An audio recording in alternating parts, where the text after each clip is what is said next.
guy kind of scares me.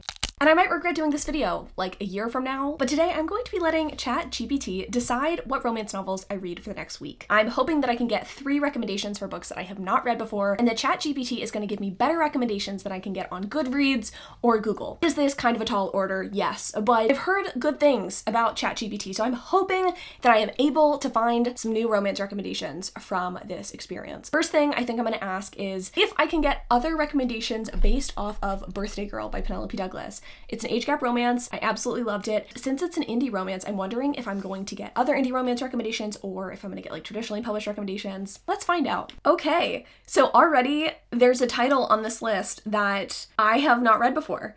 So we love to see that. Okay, wow, they're giving me so many recommendations. All right, I am kind of impressed by these recommendations. We do have a mix of both indie and traditionally published stuff.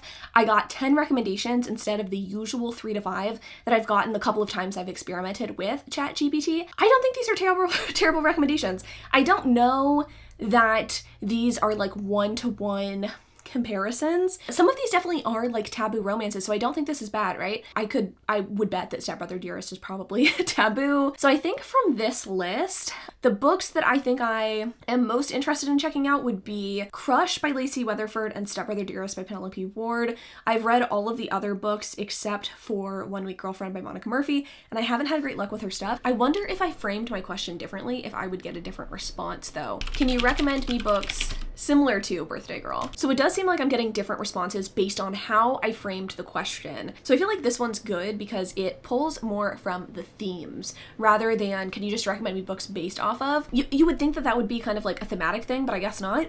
So instead we're getting recommendations here, and I can already tell that this is a much more accurate like one-to-one sort of thing. Maybe not 13 Reasons Why by Jay Asher, but there definitely are some here. I know Forbidden is an incestuous recommendation. It is taboo. It certainly is forbidden. I don't think it's what I'm going to be picking, but I think that it's certainly a recommendation. The Unrequited definitely is similar. You got an age gap there. I don't know if Loving Mr. Daniels by Brittany C. Cherry is. Kind of want to look up Loving Mr. Daniels. Okay, so I do think this is like a student-teacher thing.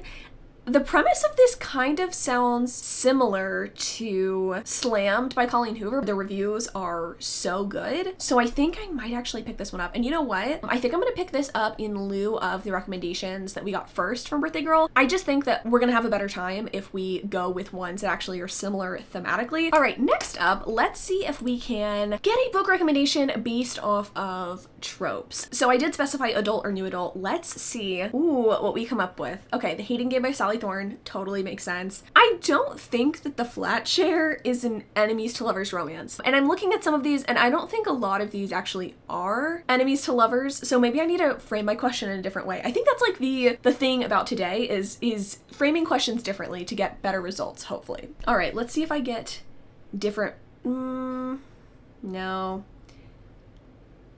They're like, let's frame this a different way. Yeah, I don't think it's doing very well with the tropes. Maybe if I take away the adult romance thing, it'll give me something better. Let's see. I love waiting in anticipation.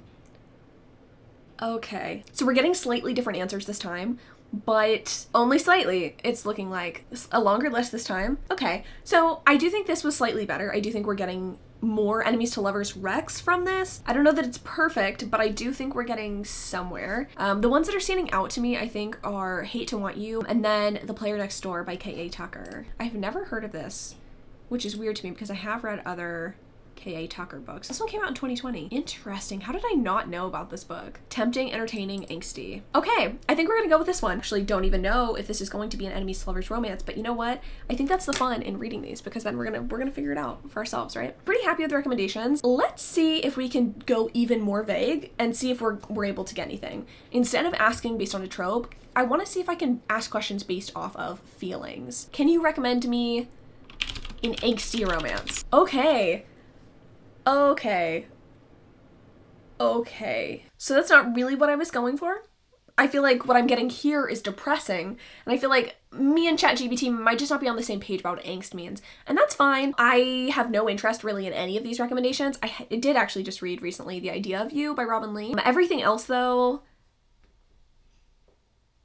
no. All right, so that didn't work. Can you recommend me, how about like popular romances or like the best romances or something like that? Okay, so this list is a good one, I think. Like this definitely, these are highly rated romances. Have I read all of the books? Let's see. Yes, I've read almost all of these books. I have not read The Time Traveler's Wife, and I don't think I've read Eleanor all of it. Maybe I have. I don't know. The ones at the bottom of the list I'm realizing are like not actually like romance novels, so I don't know that I want to pick any of those up.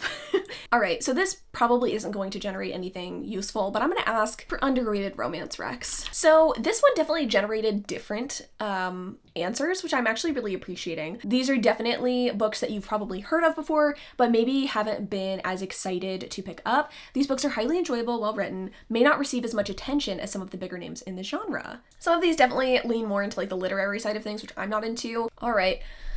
This one's tough. Perhaps don't want underrated romance recommendations. This one I think is going to give similar vibes, and I could be off base here. I think this one's going to be similar to In 5 Years by Rebecca Searle, which it is being compared to.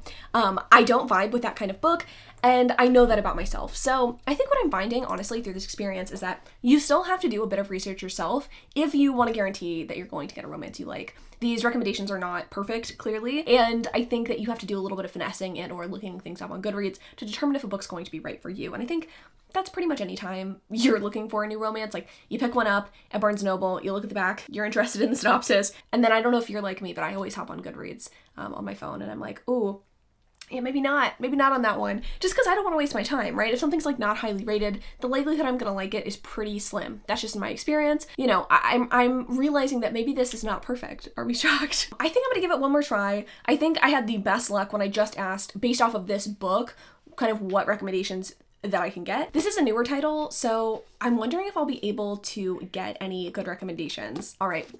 They're coming in. I unfortunately have read all 10, so I can't really do much with these, but I do actually think the recommendations are pretty good. Let's see what we do if we ask them, can you recommend me new romance releases? Confirmed.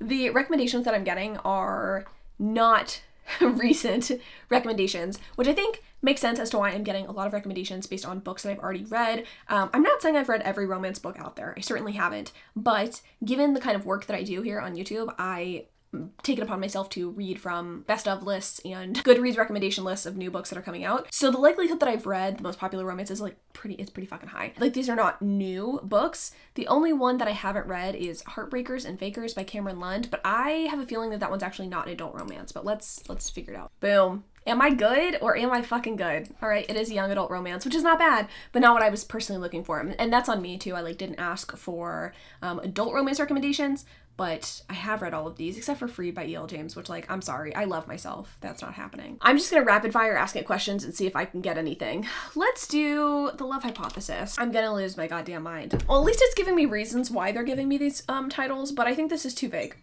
Humor, romance, characters who are learning more about themselves and their relationships. I was expecting more. I'll be honest, I was expecting more. Let's change up the pace. Maybe? I'm going to ask for the highest rated book by an author. Let's see if it'll tell me what that is. And I'm gonna go based off of Lucy Score. I've been thinking about reading some Lucy Score books recently, and I'm curious to know what her highest rated book is. Wow, interesting. So it does actually let us know here that their knowledge cutoff is September 2021. Which is really nice to know. And you know what? I'm actually intrigued on this. All right, so obviously as of 2023, the rating of this book is certainly lower than other books by this author, but it does have me curious. If I go to Lucy Score and just kind of look at her books, I think we can find a way to rank these by average rating. Let's see what her most popular book is today and how different that is. Her most popular book is not her highest rated one, which I believe is Things We Never Got Over. So that's actually very interesting to see. Though that one does still, I believe, have a higher rating than the book that I just got a recommendation for. I'm gonna cut my losses, and I think I'm gonna go with this one. I am unimpressed at this point with the recommendations that we were getting. I think a big part of that is because so many romances have been published since 2021 that this is just severely lacking in new and exciting and fresh recommendations. And that's fine. You know, maybe I was asking poor questions, but I like to think that I was asking decent ones. So I am going to go ahead and read these 3 books and kind of let you know if I think these books are good based off of the questions that I asked. Book number 1, Loving Mr. Daniels by Brittany C. Cherry. This is the one that's supposed to be akin to Birthday Girl by Penelope Douglas, and honestly, all I'm getting from this is slammed. Definitely waiting for the other shoe to drop, because so far we have learned about Daniel Daniels, what a fucking name, and our heroine Ashlyn. Ashlyn's twin sister Gabrielle just passed away. It's interesting because Ashlyn used to be the one that was really sick when they were little. She recovered, and then unfortunately for some reason Gabrielle got sick and passed away before their senior year of high school. They were twins, obviously, but in different grades in school because of Ashlyn being sick when she was younger. Anyway, our heroine sister left behind a box full of letters and a bucket list, and she said, hey sis, you have to kind of do everything on this bucket list, and as you knock off items you can read the corresponding letter. Like if you kiss a stranger, read the kiss a stranger letter kind of thing. Things are a little tumultuous for her besides just the death of her sister. She also is going to live with her estranged father. It's kind of giving like Twilight vibes, honestly, in the beginning. She's gonna go live with this guy. Unlike Twilight though, her dad has another family she did not know about. She doesn't know how long this new family has been in place, but she has step siblings, and she is going to be living with a girl her age named Haley and a guy 1 year older than her. I don't remember his name. He's not that relevant so far. And it's weird to her because her dad has always just kind of been a piece of shit, and she's like, why would he be with anyone? And also he's like kind of religious now, and she's just really, she's going through it. But she is living with her dad because her mom is dealing with grief, and her mom is also just sad basically that Gabrielle is the one that died instead of Ashlyn. She was really close with Gabrielle. They had very similar personalities, the mom and Gabby. She and Ashlyn were just never close, the mom and Ashlyn, and so Ashlyn's just going through a lot. She meets a guy at a train station.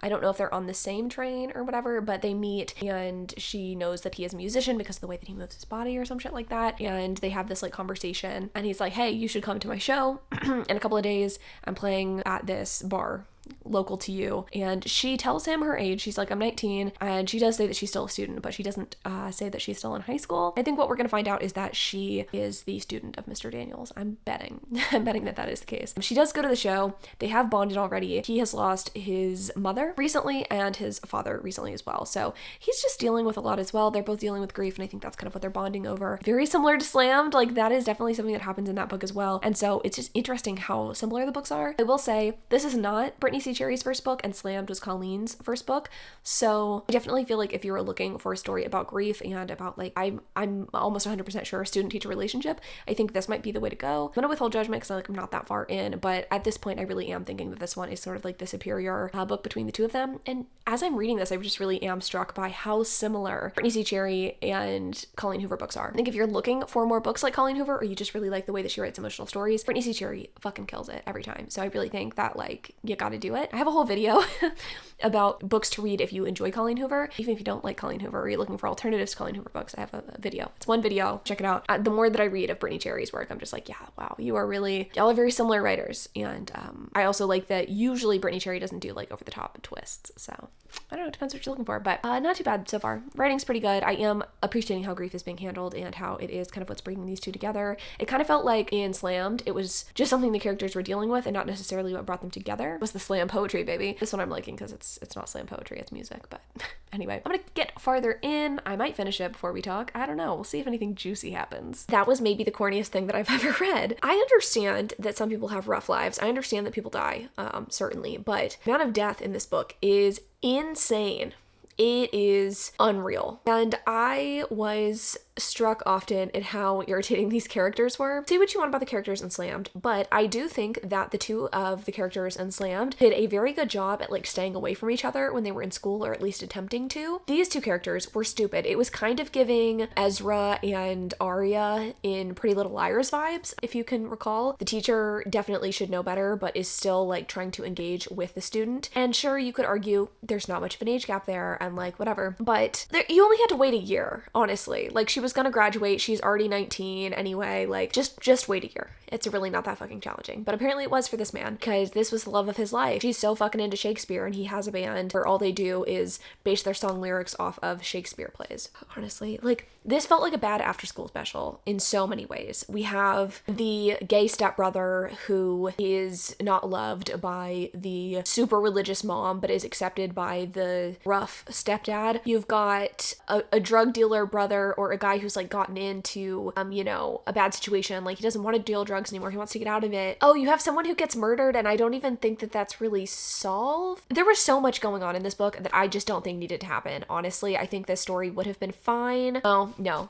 nothing about the story was fine. And I understand why this one was recommended. I think in terms of like ChatGPT, like recommendations, I think this might be our strongest recommendation, even though it's probably going to be my least favorite book. Fingers fucking crossed, because I don't think I can do multiple books being this not my taste. It was Taboo, certainly. Birthday Girl by Penelope Douglas. For the uninitiated, if this is the first video you're ever watching of mine, is a book about a girl who ends up dating her ex-boyfriend's father. She ends up living with her boyfriend's father and her boyfriend. Through the course of the story, he like cheats on her and she breaks up with him, but she needs a place to live and blah blah blah. So she's living with this guy and she ends up falling for him. And it is taboo, certainly, but it is a very well developed relationship, and the book kind of makes the argument for the taboo, and it's fun. This book I don't think made a very good argument for the taboo. I just felt like, sure, I mean, you can try to age her up, you know, you can make her 19, you can make him 22, there's like not much of an age gap there. But even though there wasn't much of an age gap, it just felt icky because of the way that these two were behaving, personally. Like, of all of the age gap relationships I feel like I've read, this one was the most tame in terms of like the actual ages of the characters, but it felt the grossest just because of how it was written. And so that, coupled with, again, the like after school special, like I just couldn't, it just was not for me. I think I'm gonna give this book 2 stars. I have only seen good reviews for this book, but this book was written in 2014, so it doesn't surprise me that I didn't enjoy this, that this definitely felt of its time, that so many people liked it when they first read it, because this was like the, I would say, first wave Colleen Hoover lover sort of phase. So it would make sense that this would be popular. Dude, he is insistent that I feed him. It's a whole hour to wait. I finished that though, you know? Look at me go. I also am 20% into another book, so let's talk about it. I'm 20% into The Worst Best Man by Lucy Score, which at the time, back in the 2021 knowledge pool or whatever, the ChatGPT is pulling from, this was the highest rated book by this author. And so I was hoping that it would be really good. And you know what? Pleasantly surprised. Is it good? No. Is it better than the other 2 books that I've read by this author? Yes. So this book is about our 2 main characters, Frankie and Aiden. At the start of the story, Frankie is at, I don't know if it's like a engagement party or some sort of like bachelorette party sort of situation, but we have Frankie, who is like kind of an odd woman out. She is not high class fancy, but she is the maid of honor to her best friend Prue, and she's in charge of making sure everything goes right, obviously, for her friend's big day. And Frankie is the only one who isn't, again, like super fancy. She went to NYU on a scholarship, she's really intelligent, but apparently none of the people around her are. All of the other bridesmaids are vapid and wealthy and don't like Frankie because she has big tits and brown hair, I guess. And then we have Aiden, who is 40. I think she's 34 and he's 40, and he's like a billionaire, and he is the guy who's a philanderer, and I don't know, we're supposed to be like attracted to him instantly or something like that. He kind of like insults her and says that she looks like she belongs on a pole or something like that. Or, I mean, not that that is insult. I don't think that like being a stripper or sex worker is an insult, but it's used that way in this book. Anyway, they meet the night of this party. They don't really like each other very much, which is kind of mutually agreed upon, even though Aiden's like attracted to her and she's attracted to him. Flash forward, they're going on the bachelorette like joint trip the night before, the night before this party. Maybe they've already had another bachelorette, but they're out the night before, and the groom goes missing. He is basically abducted by like a rival business partner of Aiden's, and Aiden has to find a way to get this guy back, the groom, that is. I guess our heroine's on the move too because she wants to make sure her friend is like actually gonna marry the man of her dreams. It's chaotic.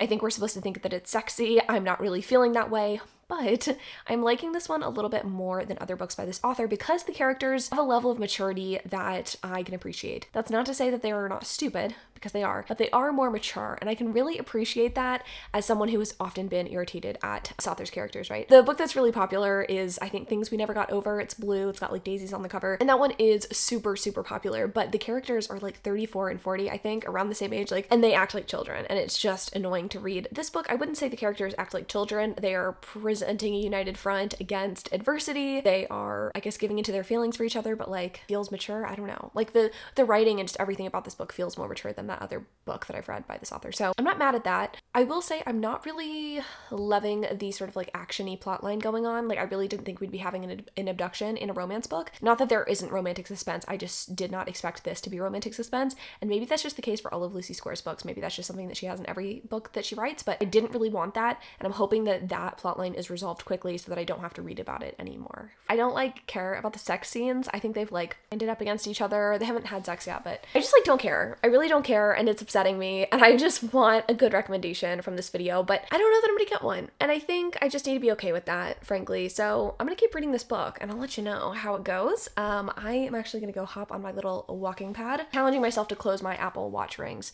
for 30 days straight. So wish me luck on that. I will come back to you deliciously sweaty and hopefully much farther into this book. All right, Hot Girl Walk complete. This book is going to be incomplete though, and it's kind of a bummer because did I pay $7.50 to obtain a copy of this audiobook? Yes, I did. But I just can't do it anymore. I really can't. I think I've given Lucy Score and her books my best try, my best shot. This is the third book that I've read by her, and the third book that attempted to read. The third book I just haven't enjoyed. And you know, I'm so glad that she's writing books because I know so many people love her stuff. They're just simply not for me. This book has been all action and all sex, and that is it. I'm not seeing the slow, just delicious moments that I personally really look for when I am reading a romance. I want to see some really good character development and relationship building, and if anything, I like books that have no plot, frankly. So I think it just depends on what you're looking for, whether or not this book will work for you. Frankly, I was looking for something that was a little bit more nuanced and not just, okay, we're gonna try to get this guy unkidnapped, or I guess like save him from kidnapping, then we're gonna fuck. That's just not it's just not what I'm looking for, okay? I feel bad DNFing like one book when this is supposed to be a 3-book video, but you know what? I think what we're finding is ChatGPT doesn't know what the fuck it's doing. But I'm fine with that. Maybe AI is not the answer. And you know what? I'm feeling good that AI is not the answer because otherwise I'd kind of be out of a job, right? So I am going to move on to our last book, The Player Next Door. This one also, I should say, was for the question that I asked for like best book by an author. And you know what? To this author's credit, I do think this one, had I finished it, probably would have been better than the other two, that I've read by her, though I don't think it would have been anything more than a 2-star, just for me. So maybe that was a solid question. It just didn't get me anything good. Maybe I'll get a good enemies to lovers read though from The Player Next Door, and I'll update you tomorrow. Showered and delicious. Good afternoon. I am looking frightening. How are y'all doing? Thought I'd do my makeup while I tell you about The Player Next Door by Miss K.A. Tucker. I am putting makeup on as an additional barrier to the sun. Fun fact, physical barriers are really actually not bad if you are going out in the sun. I have a layer of sunscreen on and now I'm putting on a little bit of BB cream. I'm going garden after this. It's motivating me to get done with this stupid book. Okay, so this book's about our two main characters, Shane and Scarlett.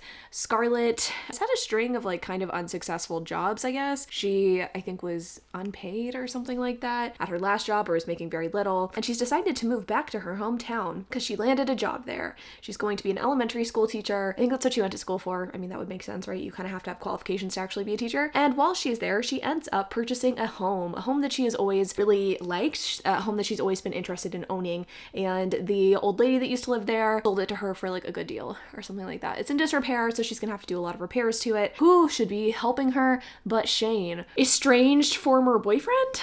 Basically, at the beginning of the story, we get a bit of a prologue where Scarlett and Shane are in high school, and they dated for I don't know how long, their senior year, but Scarlett wasn't willing to put out, so he breaks up with her and ends up dating her nemesis Penelope instead. And this girl hates her because her mom, Scarlett's mom, broke up Penelope's parents' marriage. Granted, I mean, the dad was a dog anyway, but her mom's a bit of a floozy and sleeps with pretty much everybody in town, so that makes like Scarlett's reputation not the best, even though she's not the one having sex with people.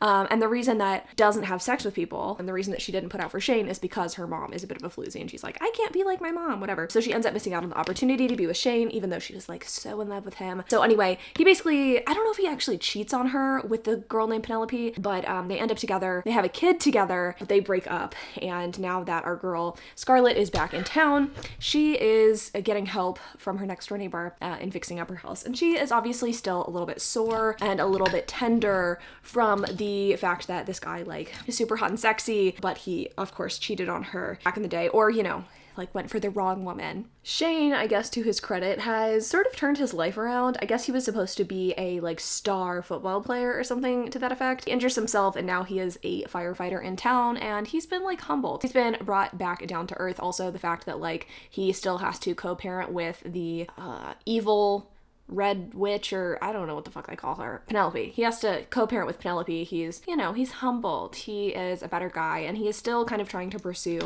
Scarlet, and Scarlet doesn't really want his help with her house, but she also kind of needs his help, and so she's letting her next door neighbor help her renovate this house. It's further complicated by the fact that Cody, Shane's son that he had with Penelope, is a student of Scarlet's. So yeah, there's just a lot of shit going on in this book, and yet nothing is fucking happening. I just couldn't care less, honestly, about this story if I tried. I just feel like there's a real lack of intrigue here. I think the setup could be interesting, but I don't think any of it is used in a way that is particularly fun. Like, it seems like the relationship here is just like a foregone conclusion, and yeah, I guess you could say that with any romance, but you know, with romance, like, you still have to create tension, even though we know we're gonna get a happily ever after, and even though we know the characters are going to be together. And I just really don't feel like I'm getting that in this book. Like, I really don't feel convinced that these two should be together. And I think the issue for me is that there was really no compelling reason for these two characters to break up in the first place. I would really hope that, you know, our author could create a reason that would make me feel sympathetic towards Shane as to like why he potentially cheated on her. Like, maybe it was a misunderstanding or something,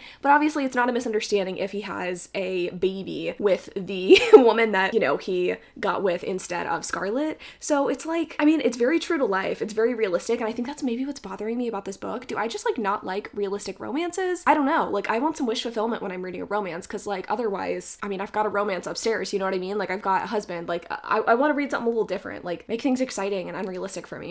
Give me the wish fulfillment, god damn it. And I'm not really having like my wishes fulfilled when I'm just reading like you connecting with your high school boyfriend who doesn't really or didn't really give a shit about you. Who's to say that he is going to treat you well this time around? I know he's like claimed that he's changed or whatever, and he's been like brought back down to earth, but okay, and I don't really understand what he has going for him besides being hot. He tells Scarlet, he's like, you know, you were just too complicated for me back in the day. And it's like, okay, well, she's probably still fucking complicated, and you think that like you are somehow deeper now? I mean, I could be convinced maybe that you're a nicer person, but you weren't complex enough for a complicated person then. Who's to say that you are now? Not living, laughing, loving like I was expecting to. You know, it's not a terrible book, certainly. It's just not one that I am super compelled to get through. And frankly, the only reason I'm updating you and the only reason that I am getting through this book is because I want to go and pull some weeds in my my front yard beds or whatever. They desperately need some attention and some work. And I can't do that with this book, sadly, because I don't know that there's an audiobook. And if there is, I'm not making the same mistake that I did with the last book, buying an audiobook for a book that I don't like. Here I am. Well, I look like a clown on camera. I don't know what's going on. I promise I don't look that scary. I'm gonna finish my makeup. I'll be back, hopefully looking like so stunningly beautiful. Hair will be greasy. A conclusion at the moment is that this book is just kind of whatever, and I think I will probably end up giving it 2 stars. So, you know, is ChatGPT the answer?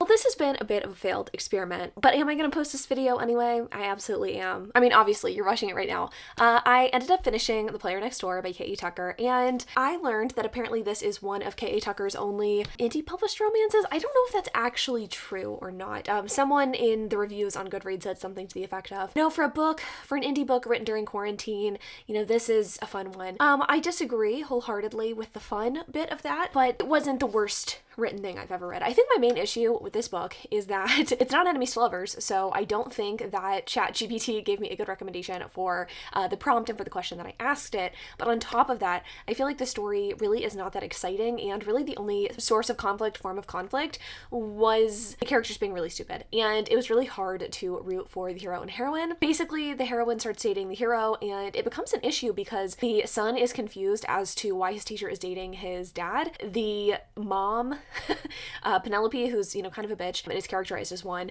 tries to kind of meddle and is not happy that her son's teacher is dating her ex, not husband, but like her ex, which, I mean, like, she has the right to feel that way as a parent. Like, I get where she's coming from, even if, no, her intention probably wasn't really like to help her son. It was just like she was mad. And then they continue to do it until the kid gets hit by a fucking car. That is the only reason that our heroine is like, maybe I should rethink this relationship. It's just when the kid gets hit by a car. She's like, oh, okay, yeah, maybe this is not the best idea. I want to be in the middle of this like fighting. And there's also this like half-baked plot line or like subplot with Scarlet and her floozy mom. They kind of, I guess, develop a friendship, or they kind of like come together. There's also like another subplot where we have Scarlett's best friend, Justine, I guess, like breaking up with the guy that she's with. Oh, something that was absolutely wild for me. Really, the lesson of this book is that your kids don't matter. Kids just genuinely don't matter. Justine, the best friend in the book, she's dating a man named Bill, and they were childhood sweethearts or some shit, and they came back together like 7 years later after he married someone else and had a kid with her, and then he moved away from his child and only sees her like every once in a while. The woman, Justine, doesn't even really know his kid's name. They end up not getting together, or they end up not getting married anyway because Bill has been cheating on Justine. I don't know, y'all. It's just, what a book. Really, like, what a book. Kids don't matter, apparently. And also, like, why would you want to marry a man who, like, moves away from his child? Am I missing something? Like, I know some circumstances are extenuating, but this guy would just seem like a dick. It was like a red flag. Maybe that was supposed to be a red flag, but really, it wasn't that much of a red flag because Scarlett proceeded to date her student's dad. So yeah, this just like wasn't really that great for me. I didn't like the conflict. I didn't find the romance that great, or the characters that great either. Scarlett was not the worst, except for being very selfish, but then Shane, like, he was just so not exciting to me. Like, I just didn't really enjoy his character. I think I'm just kind of over the sort of like generic reformed playboy, he's hot sort of thing. Like, it just doesn't do anything for me. I'm gonna leave it there, right? I don't think I need to bitch about this book anymore. It's not the most poorly written thing I've ever read. I think the reviews for this book are fairly good. I think it has over a 4-star rating on Goodreads, so maybe I'm missing something. But you know, what I've learned from this experience is that I don't think ChatGPT is going to be replacing me or other booktubers or other bookstagrammers or book talkers anytime soon, which is really nice to know. You know, you hear all of these like scary headlines about how ChatGPT or AI is going to put us all out of jobs, and I don't think that's true. So I guess if anything, this was kind of comforting, and I'm glad that I got to do this like experiment. Thank you to my lovely patron who recommended this video idea. I'm glad I got to do it. I'm sorry that this probably was not the execution that you were looking for. I really wanted this to be like fun and exciting, but you know what? Sometimes that's just the way the cookie motherfucking crumbles. The video you're gonna see next, if you're curious, is going to be an underrated Kindle Unlimited recommendations video. Then after that, I'm gonna be reading the top 20 Kindle Unlimited bestsellers for ya. So, you know, I should have even more book recommendations, hopefully, or just letting you know what's popular, what's good, what's not, very, very soon. Thanks so much for watching. I love y'all so much, and until next time.